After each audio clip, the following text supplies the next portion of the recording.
Hello everyone, I would like to introduce you to my hockey skates.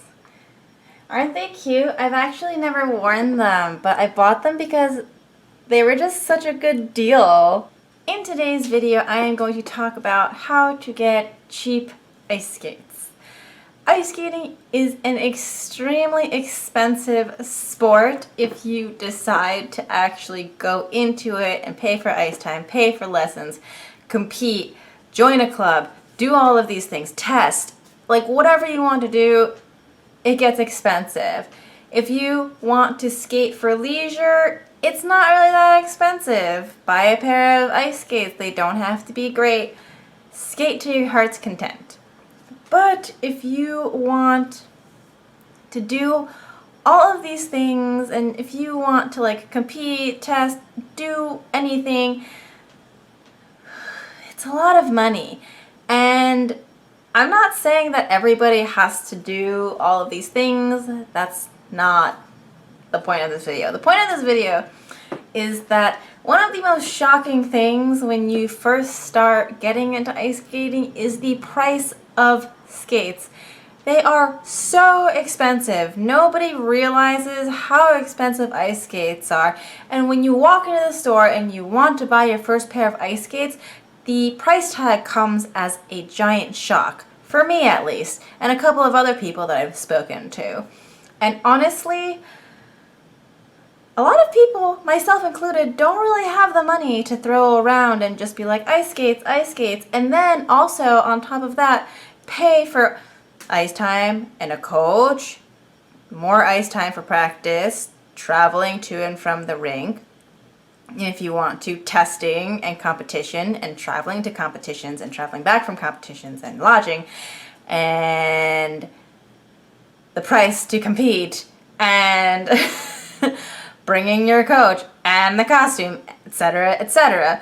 It's just a lot, and you can get skates for super cheap if you know how to go about it, and no one ever talks about it because everyone's just like, go to the store, buy new skates. It's a large upfront cost, I understand, but you know what? This is the sport of ice skating, and this is what you have to do. Wrong, okay? Wow, this is a bright light. Anyway, I got these skates right here. These are hockey skates. These are the Bauer Vapor X800. And again, I've never worn these. And for anybody who knows hockey, these skates retail for $500 new. And these skates are brand new. I did not pay $500 for them. I would never pay $500 for them. I don't know how to skate. I bought these skates for $50. They are brand new. Brand new. The previous owner of these skates has only worn them 2 times before they were sold to me. They're new. $50. An entire zero off of the price tag. And in the future, this is how I'm going to be buying my skates.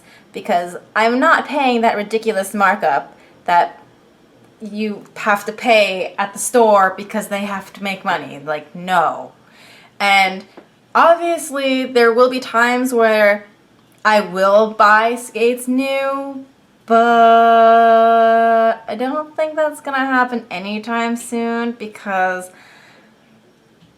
I'm all about getting a deal, and we're about to get a deal on hockey skates and figure skates and rollerblades and whatever else you want, but we're talking about skates in this video. Okay, so how do you get cheap skates? Very easy. Secondhand. Problem solved. Oh my god, so easy. Actually, it's not that easy. You shouldn't really buy skates secondhand for various reasons, such as, first, you don't know your size. Second, the skates are not your size. Third, someone's foot has been in there already. Fourth, someone's foot has been in there already and used the skates, and the skates are not brand new and they might be broken down. 5, you don't know where those skates have been, what has happened to them. what they've been through. 6, you don't know if that skate, even if it is your size, is appropriate for you. And that's really all the reasons I got. I was gonna make this into like a 10-point list, but that's really all I have. So basically, when it comes to ice skates, you cannot go by your street shoe size. You need to know your exact skate size, and the unfortunate part of this is that all companies have a different measuring system. So if you don't know your size, you're just out of luck.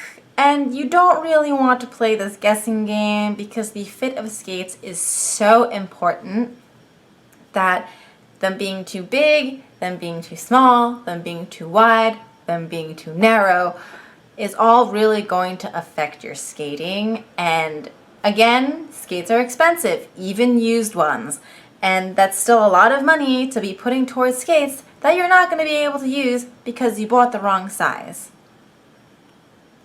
This can easily be remedied by going to a reputable skate shop that has a great fitter and just asking to be fit. And you ask for all of the sizes that your foot is in every single brand, and you write them down on a piece of paper or in your phone so you have a list of your size for future reference, and then you can just buy whatever skates from whatever brand you want because you know your size already.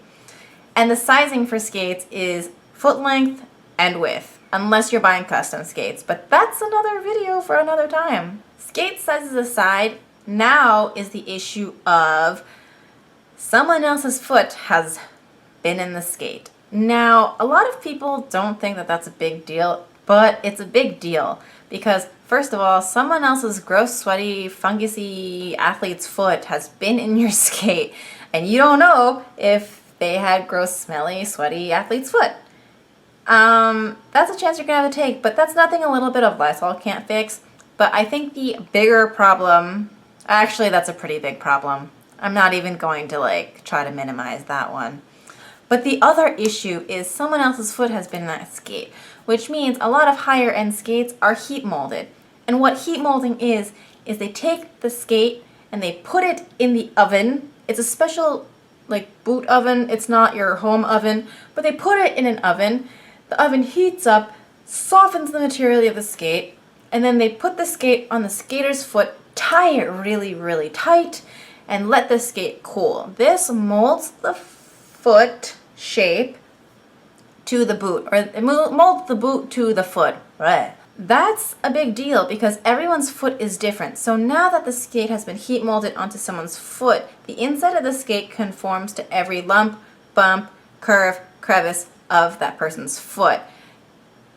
When I got my skates heat molded, if you put your fingers into the skate, you could feel where all of my toes belonged in the skate because it was molded to my foot.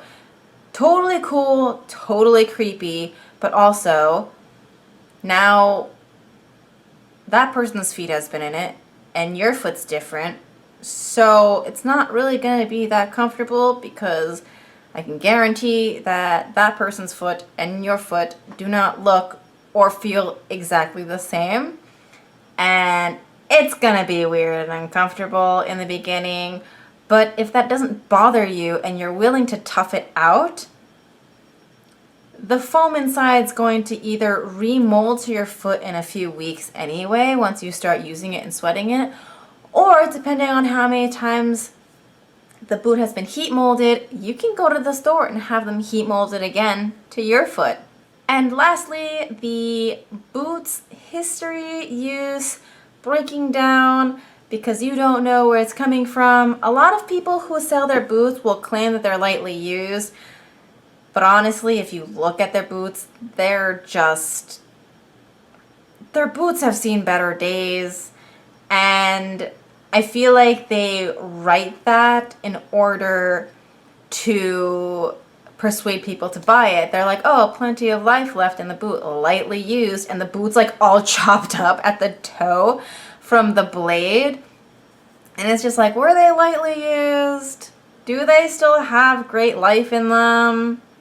I don't know about that. So all you can really do as a buyer is to look at the boots, ask for pictures from all angles, and check to see that the boot is not breaking down and was lightly used, and that the blade wasn't mounted a million times, and that the heel and the sole aren't rotting if they're a leather sole. And use your best judgment to buy the boot or the skate, whatever you want to call it. So now all of these things considered, you're going to buy this new skate or the new boot or the new blade, whatever. You're buying new skates. The best part about this is that the seller is never going to wear these skates again. So you, as a buyer, can tell the seller that you're really interested in this skate, but you don't want to pay the price that they're listing it for, which often is less than what they paid for it, because it's like a car. Once you drive it off the lot, the value starts depreciating. Like, once you start skating in them, that's really it.